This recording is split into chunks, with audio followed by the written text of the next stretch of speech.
जयपुर से बड़ी खबर, दलित शिक्षक और बेटे पर तलवार से जानलेवा हमला। अंधविश्वास के चलते आरोपी ने हमला किया। आरोपी ने लगाया शिक्षक पर जादू टोना करने का आरोप और पुलिस की कार्रवाई से बचने के लिए आत्महत्या की कोशिश की। आरोपी को गंभीर हालत में अस्पताल में भर्ती कराया गया है और आरोपी की अस्पताल में ही मौत हो गई। ये बड़ी खबर है जयपुर से, दलित शिक्षक और बेटे पर तलवार से जानलेवा हमला। दरअसल अंधविश्वास की वजह से आरोपी ने यह हमला किया। आरोपी ने शिक्षक पर जादू टोना कर बर्बाद करने का आरोप लगाया और पुलिस की कार्रवाई से बचने के लिए आत्महत्या की कोशिश की, जिस दौरान गंभीर हालत में उसे अस्पताल में भर्ती कराया गया और अस्पताल में आरोपी की मौत हो गई।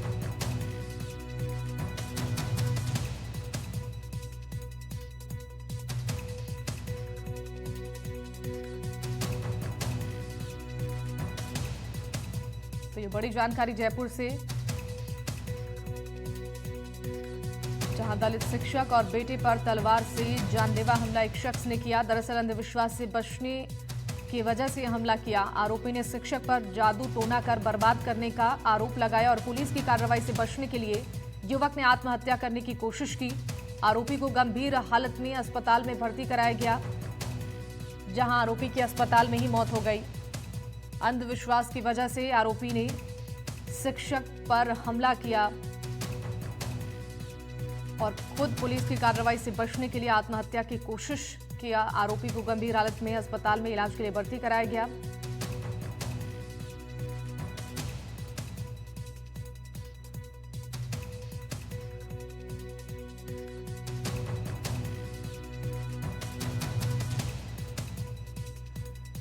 जयपुर से ये बड़ी खबर, दलित शिक्षक और बेटे पर तलवार से जानलेवा हमला।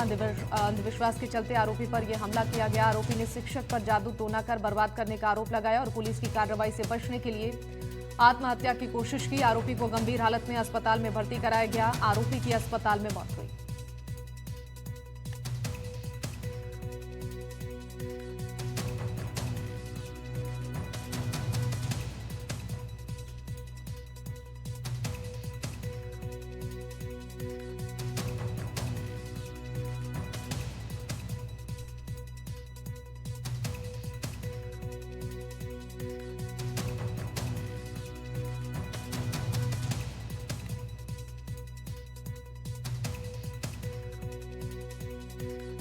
तो ये बड़ी खबर उदयपुर से है, दलित शिक्षक और बेटे पर तलवार से हमला। अंधविश्वास के चलते आरोपी ने हमला किया। आरोपी ने शिक्षक पर जादू टोना कर बर्बाद करने का आरोप लगाया।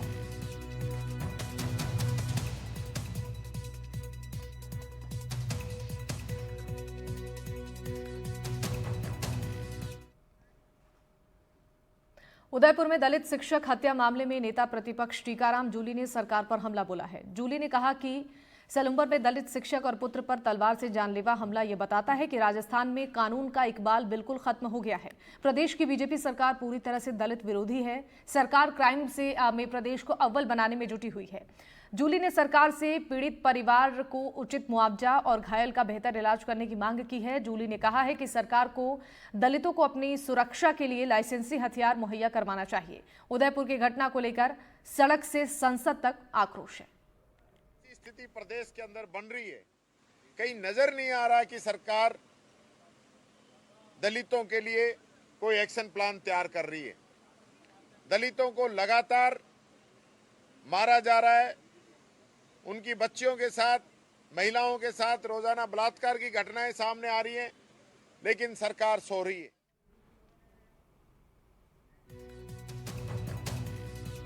तो सुना आपने, इस पूरे मामले को लेकर अब कानून व्यवस्था पर सवाल उठाए जा रहे हैं। टीकाराम जूली ने साफ कहा है सरकार को दलितों को अपनी सुरक्षा के लिए लाइसेंसी हथियार मुहैया करानी चाहिए।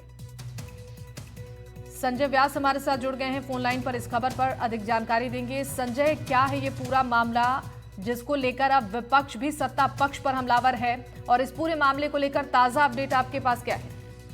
बिल्कुल, मैं बता दूं कि आपको कि जिस तरह से ये पूरा मामला हुआ उसके अंदर एक समृद्ध परिवार ने एक दलित को मारा है, और जो दलित मरा है उसका परिवार कह रहा है कि इससे पहले भी उसने उसको धमकी दी थी और कई बार उसको प्रताड़ित किया था।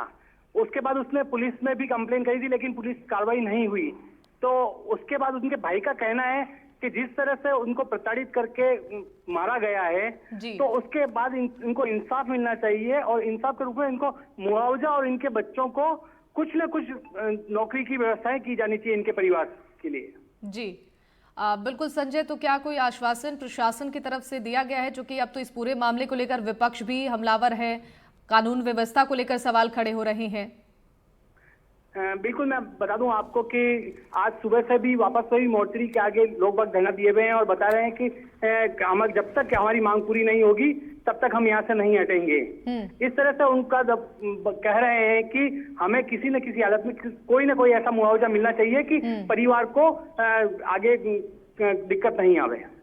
ठीक है संजय, आपका बहुत बहुत शुक्रिया तमाम जानकारियों के लिए।